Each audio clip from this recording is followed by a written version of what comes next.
Yeah, thank you very much, Honorable Chair. First, let me start by saying that I want to laud the leadership of the majority and the minority sides that have brought this motion this morning. And to just say to the Honorable Senator Aaron Cheruiyot that you will struggle, my brother, to make a better speech than what you've made this morning. And I am sure it has given a lot of hope to a lot of people in this country that, in fact, this institution of the Senate can rise to the occasion when other people are failing. They say that with great power comes great responsibility. And I don't think that in this House there was somebody with a greater responsibility, leader, to set the tone for the discussion that we want to have this particular morning. I think I hear what Kenyans are saying.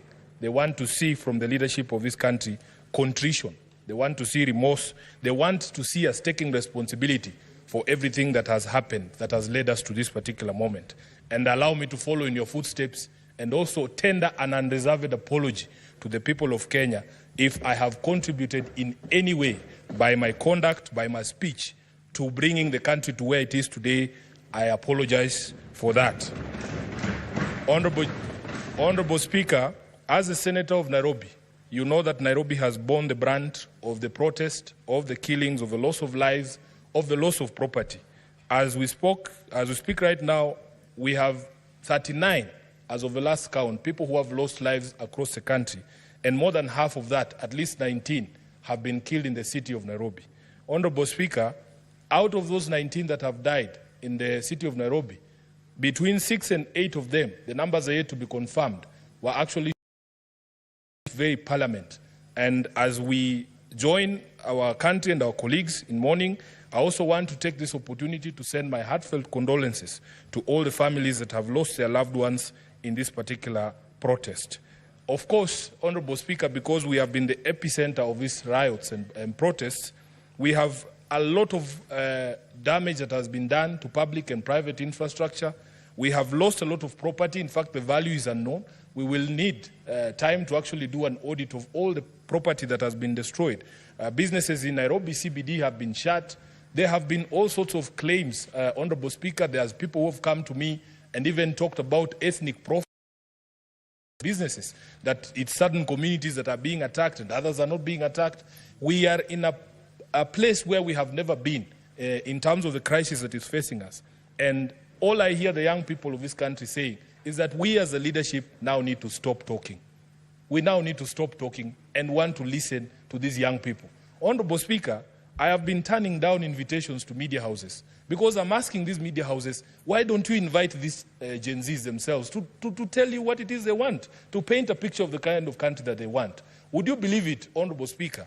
The many Gen Zs who are being invited to these TV shows are afraid that they will not leave that TV station and get home because they are afraid of being arrested or detained outside those TV stations. And the conversation here, Honorable Senator Cheruiyot, is that we now need to do certain things to facilitate a conversation to happen, starting with what we are doing here. We need to show remorse as leaders. We need to stop threats to people who are...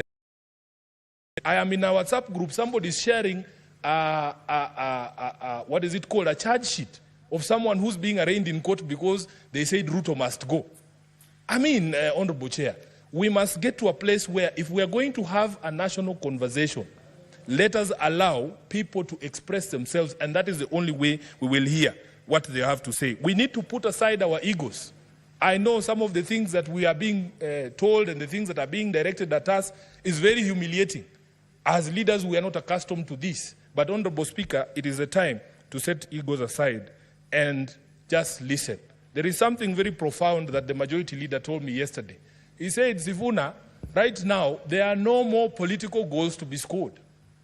There isn't even a political game now going on because all of us in the political class are actually indicted by the people of this republic that we have failed in terms of what we need to do to get this country where it's supposed to be. I have shared an example here that on the day of the 25th of June, Rado was being stoned in the city of Nairobi. And by the way, although it is a car that is popular with members of parliament, very many Kenyans actually drive this car. It is one of the most ubiquitous car in the streets of Nairobi. So imagine you being a doctor or a lawyer, you have nothing to do with parliament, driving around the city and people attack you because of the car that you're driving. It is a problem that we have to solve. By our own conduct, we have put all of us in the line of fire. An MCA leaving the County Assembly of Nairobi, one of the nominated MCAs, was attacked, Honorable Speaker. And yes, she was, her car was badly damaged. She was badly hurt, including her driver. She had to get surgery. By the time people are saying, oh, stop, this is not a member of parliament, or this is a member of the National Assembly, you are already dead. That is what we are saying. We need to come and rise above all these differences that we've always had to have a conversation about our country. Kenya has changed forever. We must not allow us to go back to the bad manners. I was seeing clips of young people on TikTok saying they are very happy there are no more strobe lights, there are no more sirens, people are not overlapping. They are asking where have all these big vehicles gone in the streets of Nairobi. Honorable Speaker, I saw a newspaper article in the Standard today saying that MPs are in hiding, members of the National Assembly are in hiding. And the question is, where are these members? I'm very proud to be a senator today, that we are not hiding from the people. We are here to actually take responsibility for all our actions and to try and assuage or deal with the problems that we have contributed in bringing about. So, Honorable Speaker, there are things, in my view, that we can do. And this moment does not call for us to tell the young people what to do. We need to demonstrate that we are hearing what they are saying and look at ourselves in the mirror, Honorable Speaker. It has to be about us. We start with the House of Senate and the House of Parliament generally, so that we are able to demonstrate that we understand what these young people are saying. So in my presentation, Honorable Speaker, I will be proposing that we don't tell anybody else other than ourselves what we are going to do going forward to try and help this country to move from the quagmire that it finds itself in. And there are very low-hanging fruits. My friends here have spoken, for instance, about the supposed salary increments. By the way, in defense of the SRC, I know many of you have bashed them here. That Gazette notice that is in the public domain and discussion right now was published on the 9th of August 2023, the day we went for elections. I am telling you, because it is supposed to be 2022, 9th of August 2022, because it's supposed to be that members of parliament, when you go for elections, people should know how much money you're going to make in advance. And the role of setting salaries was removed from us. The public still thinks that Sifuna has the power to increase his own salary. I do not have that power. That power is in a constitutional commission called the SRC. Honorable Speaker, what we need to do, and I'm very happy my colleagues who have gone before me have said it, in all honesty, nobody asked for that increment. Nobody that I know. Personally, I never asked for that increment of 14,000 shillings.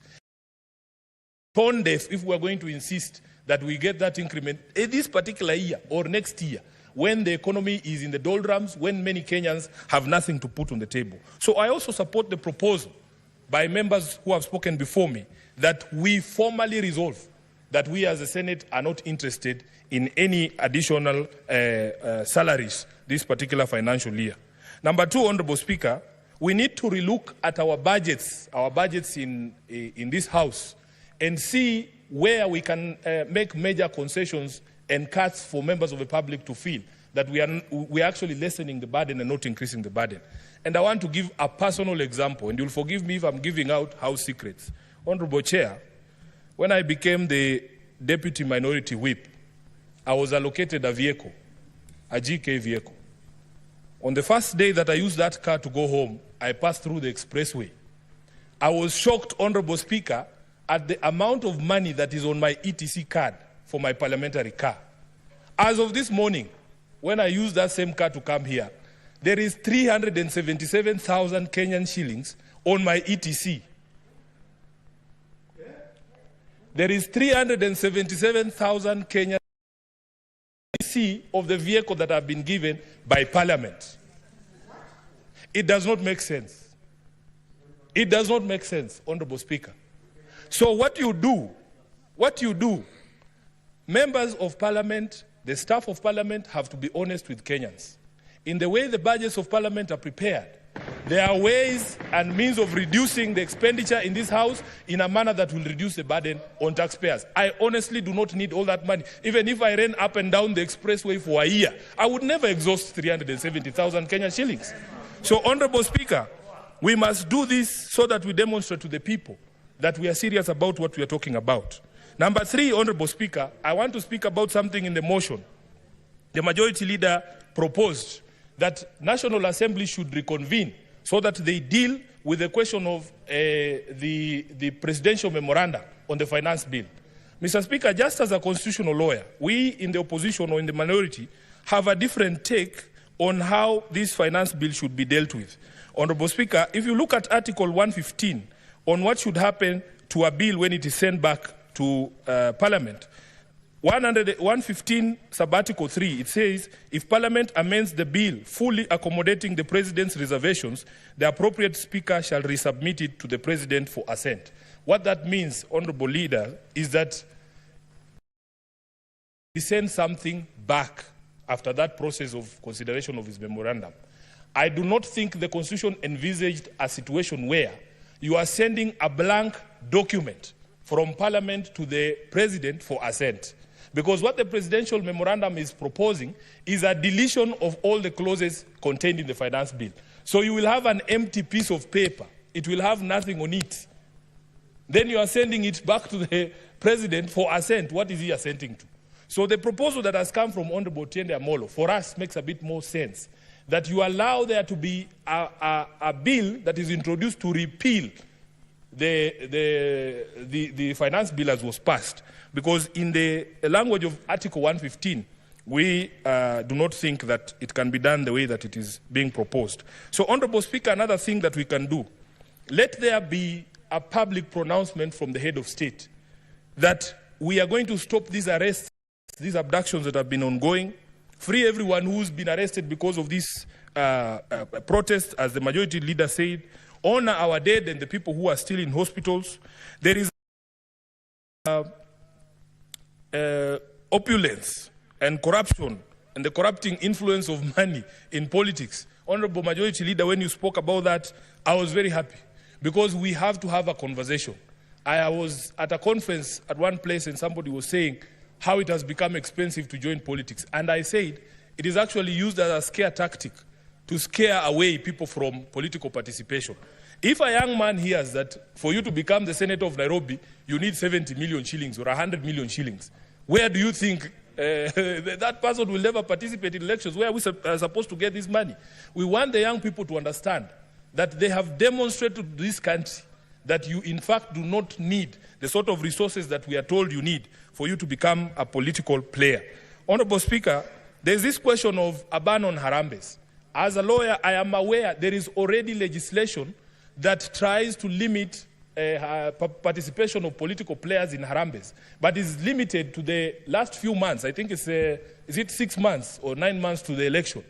What we should be doing, we should be saying, because now it has become culture that immediately after elections anyway, after you are sworn in, your opponent is already on the ground saying Sifuna must go. So why don't we just extend the period and say, throughout the term of Parliament, members of Parliament should not be allowed to participate in these harambes and demonstrate the sort of opulence that we have seen. The Majority Leader and Honorable Halwale has spoken about a rigged economy, and that is something that has touched my heart. Those of us who are born where we were born, Honorable Speaker, many of our young people, including myself, have always wondered how is it possible that people who we know had lesser grades, had far inferior grades in school. We were better than them at everything. They are making progress at a faster rate just because of their second name. We are just there languishing. People have 6 degrees, have never gotten an opportunity. People go for interview after interview. The moment somebody sees your name is Watenya or Sifuna, your CV is put aside. Wanasema leta ya huyu. It is very embarrassing, Honorable Majority Leader, that sometimes an entire institution from top to bottom has members of only one office. I think these are the things that are going to make our people extremely mad every time these matters are brought about. So if you don't address these matters, Honorable Speaker, we are going to be able to, we are not going to be able to deal with the problem. We have seen young people, especially when it comes to employment in public service. Honorable Speaker, you qualify as a teacher. You are waiting all your life to be employed as a teacher. Then you see leaders in public rallies, in funerals, handing and dishing out employment letters from TSC. And when you go to TSC, they tell you, oh, there is a system, everybody is logged in, and see which criteria is used, and they eventually reach you. But you can see people dishing out letters from TSC, from KWS, from NYS, in harambes and in funerals, Honorable Speaker. I think, and even police, these are the things that we need to work on as a leadership so that we stop all this anger that you see. Let me go to another thing, Honorable Speaker. An angry people cannot be reasoned with. Right now, people are very angry. And this is why I'm trying to, explain to this House that we are not going to be prescriptive in how we deal with this issue. Honorable Speaker, that we can demonstrate to the country that at least there is a place where a conversation can be had. Senate is the only House of Parliament that goes to the people. We don't fear the people. That's why we are still here. So if it is possible for us, even if it is going to Uhuru Park, as somebody has suggested, we are ready to be insulted, because at some point we deserve to be insulted. But at the very end of those insults, I think we will be able to pick some few things. Honorable Majority Leader was telling us a story of how he logged into one of the Twitter spaces, and he said there was maybe 60% expletives and insults, but 40% was good material, and it has inspired even the speech that he made this morning. So let us put ourselves at the disposal of the people. We should be available to the people so that we deal with this. On debt, I agree with you, Honorable Majority Leader, that there has to be a public audit of all Kenya's debt so that we know what the truth about this is. On budget, we have explained, and I've given an example here, of how we feel that sometimes our budgeting process is padded in such a way that it allows for budgeted corruption.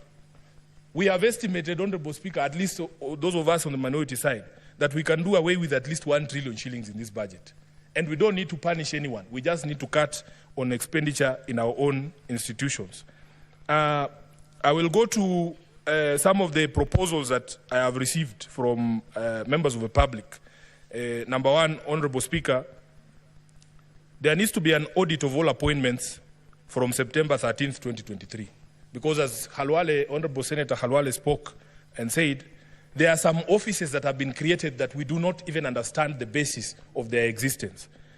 Look at the number of advisors in government. There needs to be a public audit of all these advisors, and tell Kenyans why it is okay for one office of the advisor on the economic matters, Honorable Halwale, to have more money for travel than 9 committees of this House combined.